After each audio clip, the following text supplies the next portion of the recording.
global domination. In 18th century France, the majority of the population was very poor, whilst the aristocracy and royalty lived a life of luxury and extravagance. There existed a wide gulf between the two classes. The Freemasons would use this to make the pledge for power, resulting in the biggest upheaval in French history. The Masons took advantage of the growing atmosphere of anger amongst the French and used it to achieve their own aims with a carefully planned propaganda war. They completely controlled the media system and used it to sway the tide of public opinion. The newspapers were geared into calling for the end of the monarchy and the establishment of a society based on liberty, equality, and fraternity. The Masons' vast amounts of wealth were used to influence the political landscape of France. Politicians funded by the Masons promoted the Masonic ideology. The secret lodges of the Masons were open to members of the French army. High-ranking officers and generals were indoctrinated to the Freemasons' way of thinking. With the people, the politicians, and the military of France under Masonic control, the Masons could finally strike.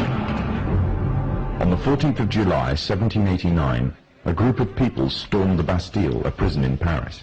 This sign of resistance against the French authorities triggered off a massive response all over France. People in villages and towns expressed their hatred for the system, symbolized by the monarchy. But it was not until 1793 that the French anger would be cooled.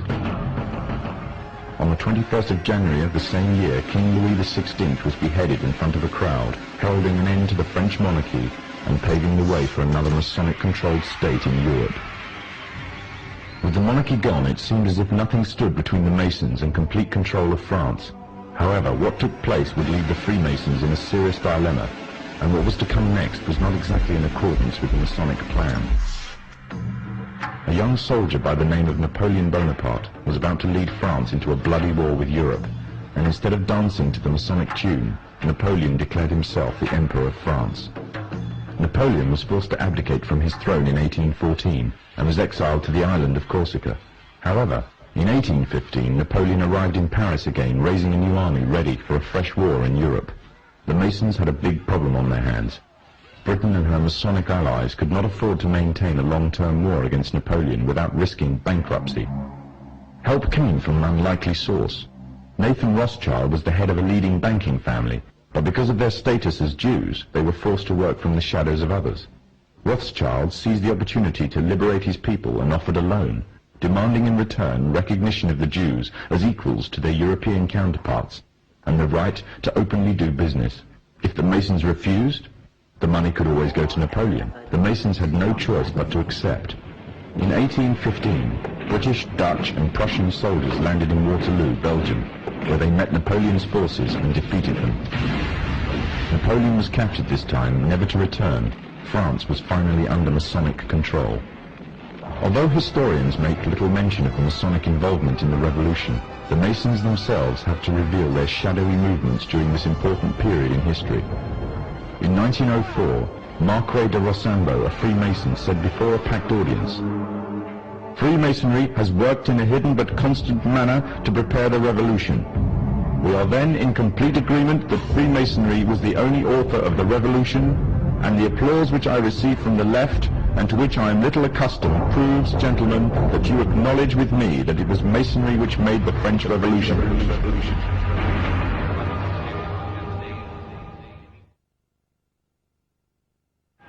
When the so-called founding fathers of America landed on Plymouth Rock, not only did they bring with them disfranchised people, they also brought the freemic elements of Europe.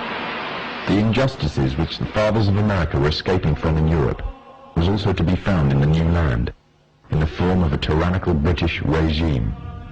In order to gain complete dominance of the new state, the Masons used the same methods to gain control of France. Although the British monarchy was run by the Masons, the American War of Independence was a necessary action, and the people involved in the war were expendable for the Masons to fulfill their dream. Emotions of the people were manipulated into anger, and just like France, anger turned into war. This time, however, previous mistakes would not be repeated. The near defeat the Masons faced against Napoleon and his army in Europe taught the Masons a lesson. Any forthcoming leaders of the resistance must follow the Masonic agenda. The best way to do this was to ensure the leader himself was a Mason, and the leader who took the war to the British was none other than George Washington. On the 4th of July 1776, the Declaration of Independence was made. On the 17th of October 1781, the British were finally defeated and surrendered the colonies to the Americans, and the world's first Masonic state was born, a nation that would represent Masonry in every way. A sign of the Masonic presence in America is plainly visible on the dollar bill, which carries a picture of George Washington, the first Freemasonic president in the world, and a picture of the Freemasonic symbol of the so-called all-seeing one eye.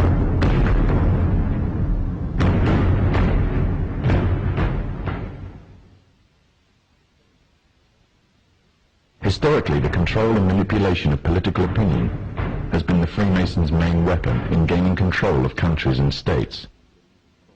Once in control of the rulers and politicians of a country, laws and political structures could be changed in accordance with their agenda. However, since restricting the body does not necessarily mean restricting the mind, the Freemason recognizes that their plan for a global government hinges completely on subduing the masses to their agenda, and thus eliminating opposition to their cause. And the greatest threat to their plan, posing more danger than any army or law, is the threat of a free-thinking mind. In order to eliminate this threat and to achieve their objective, the Masons have set about the boldest plan ever devised: the complete control of every aspect of human life, your life. And the weapons they are using against you are in your very homes, entertaining you and your children, and gradually indoctrinating you without you even realizing. In today's society, people are spending more and more time engaged with modern media. Television, cinema, computer games, the internet, popular fiction and popular music are an integral part of our lives. Yet these provide a vast expanse on information, which you are taking either consciously or subconsciously into your mind. Information on society ranging from ideals and morals, and the difference between right and wrong, to the way societies and economies should be structured, is passed before you every single day. These media play a significant role in providing the basis for determining an individual's view of the world and everything that exists. Thus, any one group in complete control of this information placed on these media will in effect have the power to indoctrinate practically the entire populace of the world to their way of thinking.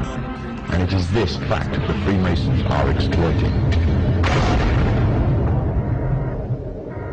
The Masons are using the entertainment industry in particular to condition people to their way of thinking, either openly or subliminally. The methods they use vary, but the goal is the same: to impose their beliefs, their ideology and their objectives on you in such a way that you begin to think of them as your own. Evidence of their presence within popular entertainment is widespread. Masonic involvement in the industry is not a new thing. Hailed as one of history's great composers, Wolfgang Amadeus Mozart, a Freemason himself, composed a symphony, which was an open display of Freemasonry. The symphony is based on a story taken from ancient Egyptian mythology of Isis and Osiris. The pagan rites of ancient Egyptian mythology form, through the Kabbalah, one of the fundamental aspects of Freemasonry. It is from these same pagan origins of Egypt that the symbol of the one eye stems. The entire entertainment world is rife with evidence of the Freemasons' presence. Openly or subliminally their agenda and beliefs and ideals are propagated. From big-budget Hollywood films to simple cartoons, the Masons have not left anything to chance in promoting their message of a global government. Matt Groening, the creator of one of the most popular cartoon series in television history, The Simpsons, is a self-confessed anarchist. Matt Groening himself has openly declared that he wanted to get his own political ideas across within his work. But he wanted to do this in such a way that people would find it easy to accept his ideas, and the means he chose to this was a clever little cartoon called The Simpsons. So what exactly is The Simpsons teaching us and our children? There are many lessons being programmed into us. These include disregard for authority, either parental and governmental, that bad manners and disobedience is the way to attain status amongst people, and that ignorance is trendy and cool, whereas knowledge is unfashionable.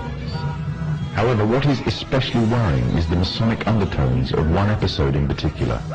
The episode in which the father figure of the family, Homer Simpson, becomes obsessed with a group called the Stonecutters, or should it be called the Freemasons?